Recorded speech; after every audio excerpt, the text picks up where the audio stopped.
かぶじいさん。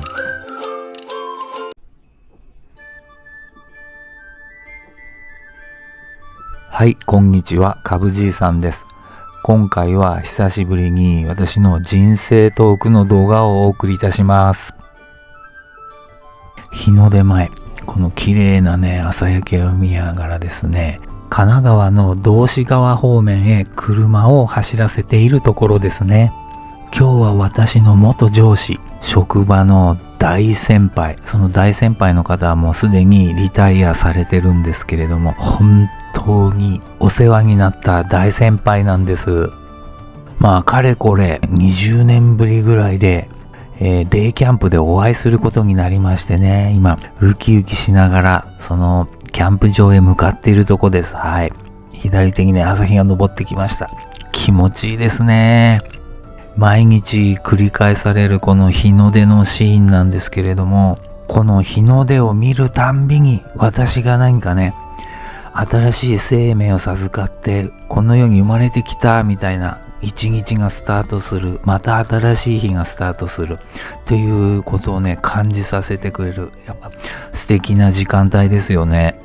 この相模の山々や木々がね、このオレンジ色に染まって本当に綺麗です。いいですね。人生毎日いろんなことがありますよね。楽しいこと、辛いこと、悔しいこと、頭にくること。でもね、こうやって日が昇ると、また今日もスタートだって、新しい一日、リセットしてまたスタートしようっていうね。日はまた昇る。明日も昇るし、明後日も昇るし、そのたんびにね、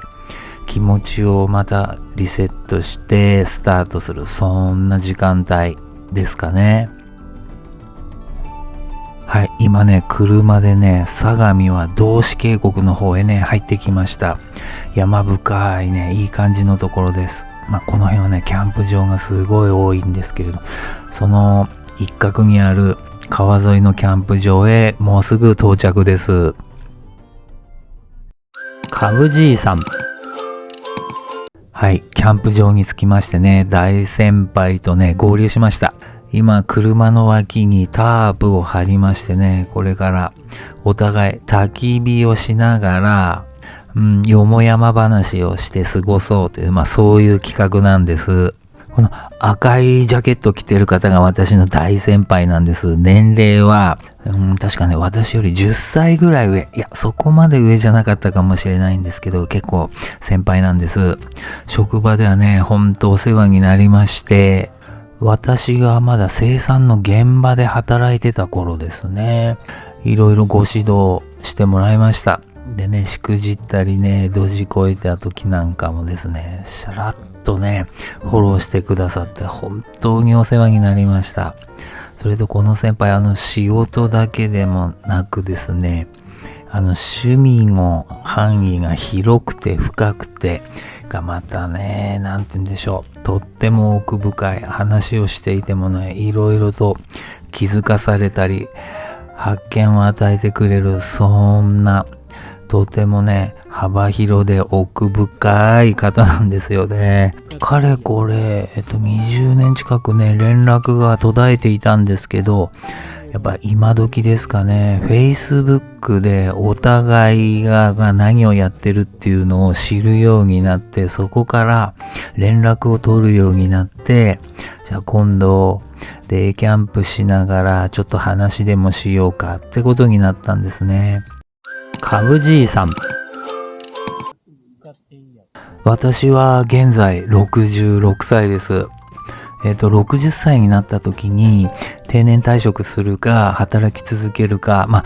決断の時があって、まだ働けるなという考えもあってですね、働き続けて今に至ってるわけですけれども、62歳の時にね、それまでずっとやめていたバイクとまた再開して、それは株なんですけれども、株に乗ったことでね、またバイクでのキャンプツーリングっていうことに、すごい楽しさというか、なんて言うんでしょう、極端な話でいくと、生きていることの楽しさ、幸せみたいなことを感じられる、実感できる、そういう体験を通じて、株じいさんチャンネルをスタートし、北海道ツーリング行ったりしてるわけですけれども、仕事とその老後のオフの時間をどうバランスさせて楽しく生きていくかっていうことに関して非常にちょっと悩むことがあります。要はバランスさせるのがとっても難しいんですね。何かヒントをもらえたらいいなぁなんて思いながら今こうやって先輩と焚き火しながらちょっと会話をしているところなんです。60歳の定年退職する一つの節目のタイミングで働くことを続けていくっていう決断をした背景っていうのはやはり老後を生きていくためのですね、金銭的なことに関する不安、蓄えがないとなかなか厳しいんじゃないか、年金だけで生きていくのは厳しいっていうのは世間では言われているわけで、やはりある程度の蓄えがないと厳しいだろうなという考えがあったこと、それからよくこれも言われることなんですが、ずっとサラリーマン人生を歩んできてパタッと仕事を辞めるとそこから一気に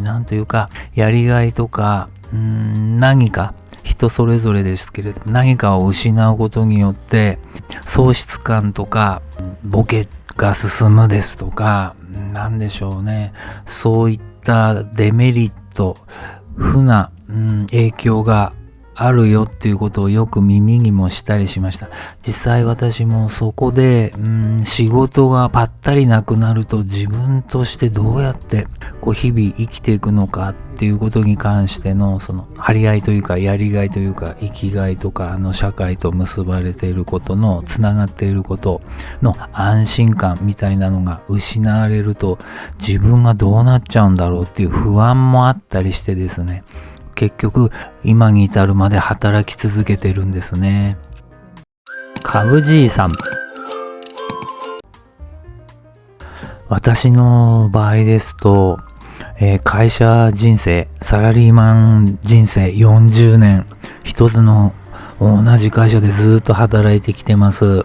それが突然ある日なくなるとね、それは多分大きな変化なんだろうなというのが想像できます。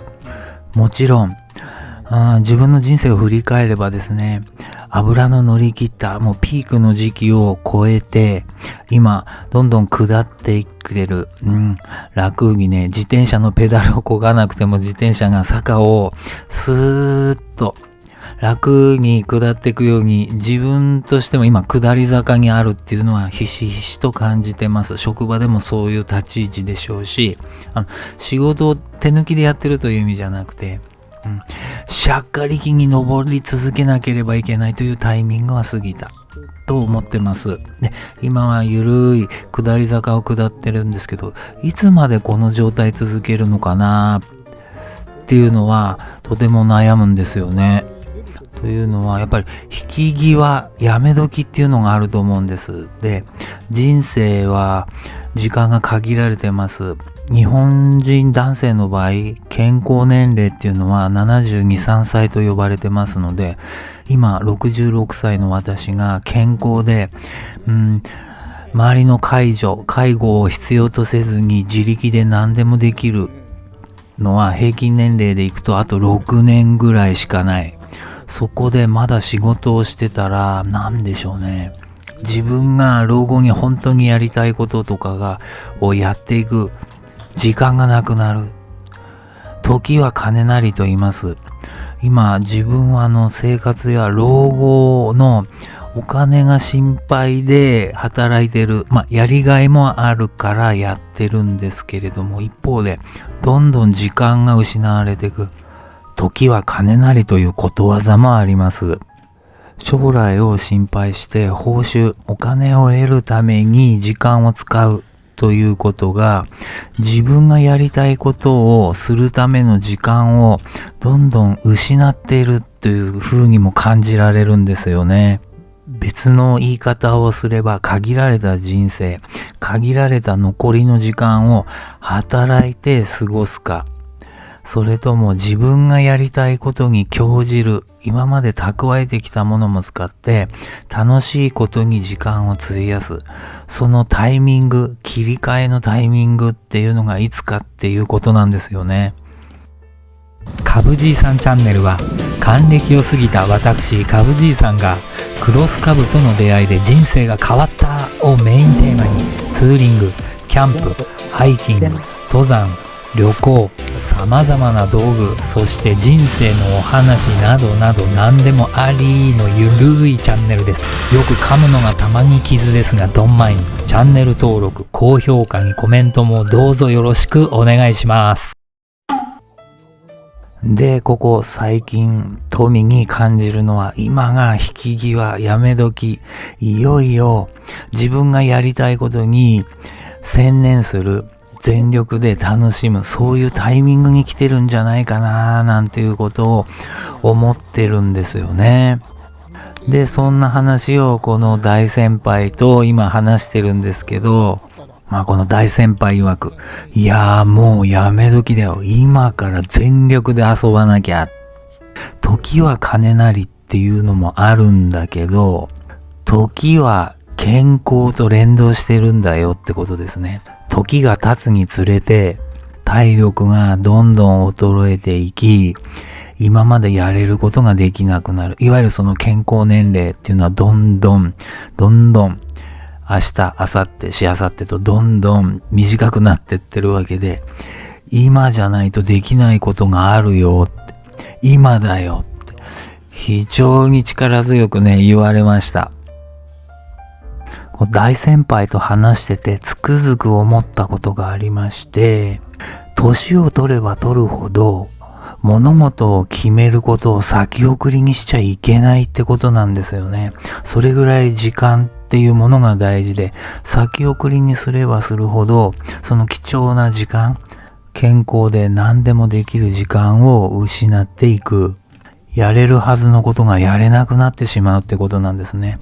例えば、私はありがちな夢ではあるんですが、株に乗って日本を一周したいみたいなことを思ってますが、やはりそれには気力と体力がいります。年を取るとですね、気力も萎えてきたり、体力もどんどん衰えてですね、バイクで雨風にね、さらされながら日本一周するっていうのはやっぱりそれなりの体力がいるわけで、それをやるには今すぐ早く始めないと達成できないよとか、例えば家内と海外の旅行もっと行きたいって思ってますけど、長時間ね、その国際線のフライトに耐えられるかっていうと、やはりだんだんそれがね、億劫で面倒なことになる。そうするとせっかくの海外旅行も諦めざるを得ない。そんなことになってしまうんですね。だから迷ってる暇はない。先送りすることじゃなくても今決断する時だよっていうことをね、改めて気がつかされたというか、気づかされた、そんな感じがします。かぶじいさん。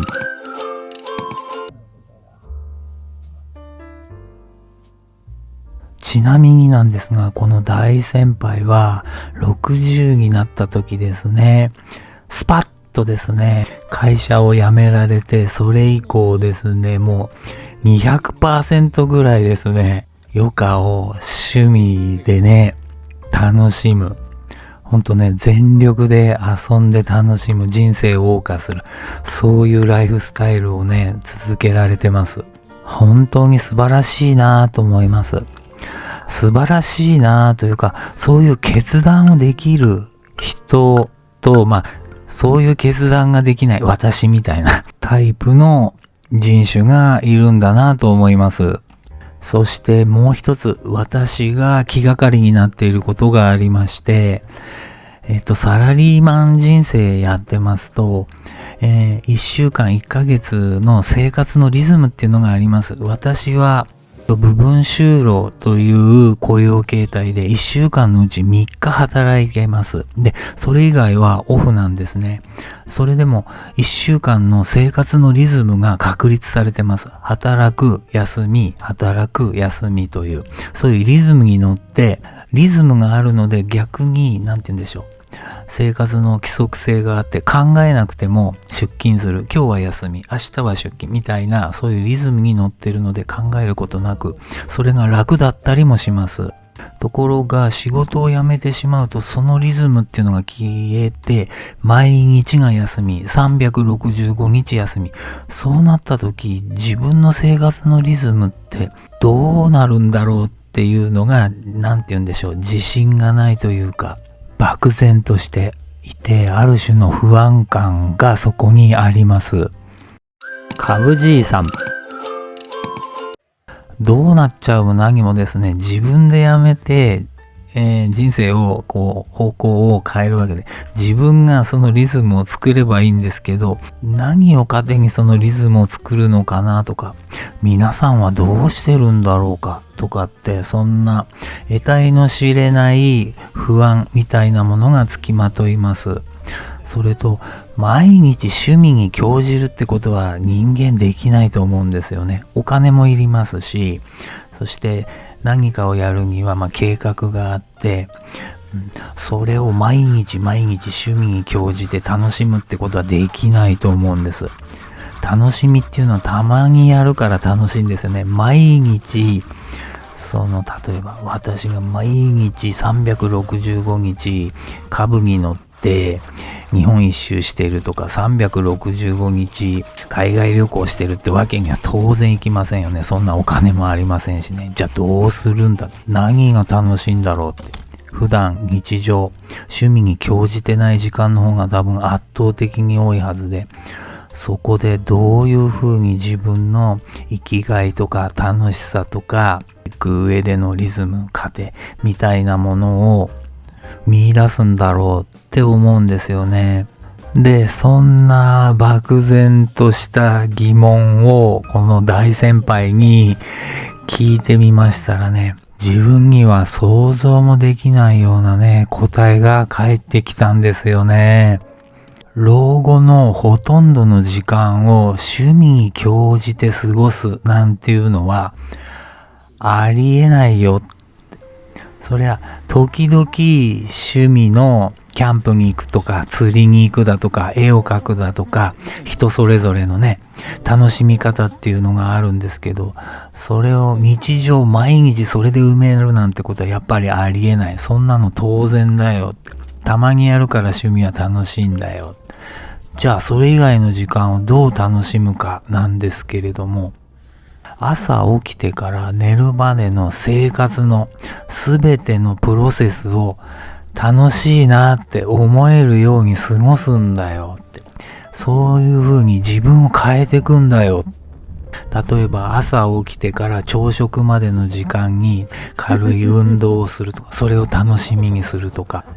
朝食を作ること自体を楽しみに変えるとか、食器洗いを楽しく思えるようにいろいろと研究したり試行錯誤したり、そんな風に生活の一つ一つのプロセスを楽しいなって思えるように、そういう風に生きていくんだよ。楽しいよこれはって言うんですよね。って思いましたね。このような発想は私には全くありませんでした。株じいさん。趣味や遊びなど楽しいと思える時間以外の平凡な日常そのものを楽しいって思えるように変える、楽しいって思えるように自分を変えていくってことなんだそうです。それともう一つ、なるほどなぁと思わされたのが、お金の出入りをとことんきっちり管理することで、生活がどれぐらいの金銭で成り立ち、自分が持っている、蓄えが残りこれぐらいだから、これぐらいは遊びに全力使っても全く問題ない。そういう風にお金の管理をきっちりやることが、老後を不安なく楽しく生きていくための大事なポイントなんだよということを教えてくれました。これはどういうことかというと、生活していく上で金銭的な不安があるとどうしても楽しめない、常に不安がつきまとってしまって楽しく過ごせない。なので、お金の出入りをきっちり管理することで、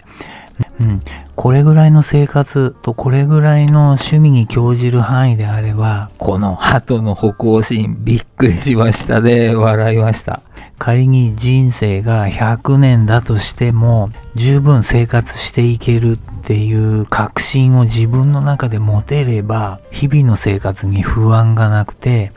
楽しめるっていうことなんだそうです。もちろん健康年齢を過ぎて医療費がかさみ出すとか、介護を受けなければならないとか、そういった時の想定は含んでおく必要はあるよと。言われてみるとそうだなって。金銭的な不安があるとどうしても楽しむ上で 100%、200% で楽しむことができない。そこをきっちり管理することが人生を楽しく過ごしていくためのキーポイントなんだよねっていうことを教えてくれました。なるほどなと。なので、お金の出入り、帳簿をちゃんとつける、家計簿ちゃんとつけるっていうのはとっても大事だし、どこを節約しようとか、どこはもうちょっと贅沢にしてもいいなって考えること自体もね、これが楽しいんだよねってことを教えてくれたんです。なるほどなぁと思いました。株じいさん。そしていよいよ人生の終わりを迎える時に、たくさんの蓄えを手つかずのまま残しておくっていうのは寂しいですよね。もちろんここにはいろいろな考え方、財産を、自分の子孫に残すっていう考え方もありますし、でも自分が一生懸命働いて積み上げてきたお金、それを楽しいことに使い切る、楽しいことに興じるっていうのはやっぱり大事で、人生の終わりの最終日に一番財産が貯蓄があるっていう状態っていうのはどうなのかなっていうのは自分自身も疑問に思うというか、やはり長きにわたって働き続けてきて蓄えたお金をこの長きにわたって働いたことによって残りわずかとなった貴重な時間にその貯めてきた蓄えを放出して思いっきり楽しむ。それは自分や家族へのご褒美として今こそ楽しむタイミングで、そのタイミングっていうのは先延ばしにしていてはどんどん時間っていうのはなくなっていく。時は金なり、そういう人生いろいろとですね考えさせられるいろいろなヒントを与えてもらえた、そんな感謝したいデイキャンプでした。とってもいい一日だったなぁと、大先輩にお会いできてよかったなぁって噛み締めながら今家路についているところですね。はい、取り留めのない話でしたが、今回の株じいさんの人生トークはいかがだったでしょうか。今回は皆さんへのトークというよりは自分へのトークみたいな、そんな動画になってしまいましたね。今後もこのような人生トークの動画をお届けできたらなと思いますので、ぜひチャンネル登録をして次の動画をお待ちください。それではまたお会いしましょう。株じいさんでした。今回の動画いかがだったでしょうか。チャンネル登録、高評価、コメントどうぞよろしくお願いします。週末土曜日不定期で動画更新中です。チャンネル登録とベルマークをクリックしてぜひお待ちください。